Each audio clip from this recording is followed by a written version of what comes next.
Tokoh nyata atau fiktif Raden Kian Santang. Tokoh Kian Santang ini, pertama kali berhembus di bumi Pasundan dikisahkan oleh Raden Cakrabuana atau Pangeran Walangsungsang ketika menyebarkan Islam di tanah Cirebon dan Pasundan.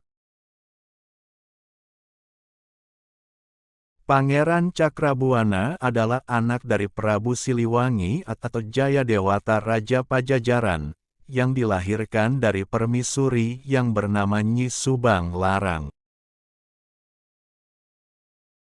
Subang Larang sendiri murid dari Mubalik Kondang, yaitu Syekh Maulana Hasanuddin atau terkenal dengan Syekh Kuro Krawang.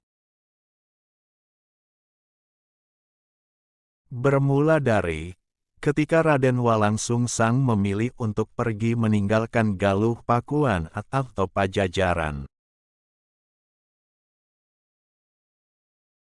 Disebabkan oleh perbedaan haluan dengan keyakinan ayahnya yang memeluk agama Sangyang pada waktu itu. Teman-teman tolong subscribe dan nyalakan lonceng channel Momo Ayo Belajar ini supaya dapat informasi menarik lainnya. Terima kasih. Diriwayatkan beliau berkelana mensiarkan Islam bersama adiknya, yaitu Rara Santang, ibu dari Syarif Hidayatullah atau Sunan Gunung Jati. Dengan membuka perkampungan di pesisir utara dengan bantuan Ki Gendek Tapa atau kakeknya ayah dari Nyi Subang Larang. Perkampungan inilah yang akhirnya menjadi cikal bakal kerajaan Caruban atau Kasunanan Cirebon yang sekarang adalah Kota Madya Cirebon. Legenda Kian Santang sendiri diambil dari sebuah kisah nyata, dari tanah Pasundan tempo dulu yang ceritanya pada waktu itu, tersimpan rapi berbentuk buku di perpustakaan Kerajaan Pajajaran. Karena Pajajaran adalah hasil dari penyatuan dua kerajaan antara Galuh dan Kerajaan Sundapura yang dimana adalah dua kerajaan pecahan dari Tarumanegara. Di masa Prabu Purnawarman, yaitu Raja ketiga Tarumanegara, sengaja dipecah menjadi dua, yaitu Tarumanegara yang berganti Sundapura dan ibu kota lama menjadi Galuh Pakuan. Dan Jayadewata menyatukan kembali dua pecahan kerajaan Tarumanegara menjadi Pajajaran. Dengan mengawini dua putri dari kedua kerajaan tersebut, sehingga secara otomatis kedua kerajaan tersebut menjadi hak waris Jayadewata. Di mana dikisahkan dalam buku tersebut, tersebutlah pada waktu itu yaitu abad ke-4 meter atau tahun 450 meter. Pernah terdapat putra mahkota yang sakti mandraguna bernama Gagak Lumayung yang dalam ceritanya, di Tataran Sudah dan sekitarnya,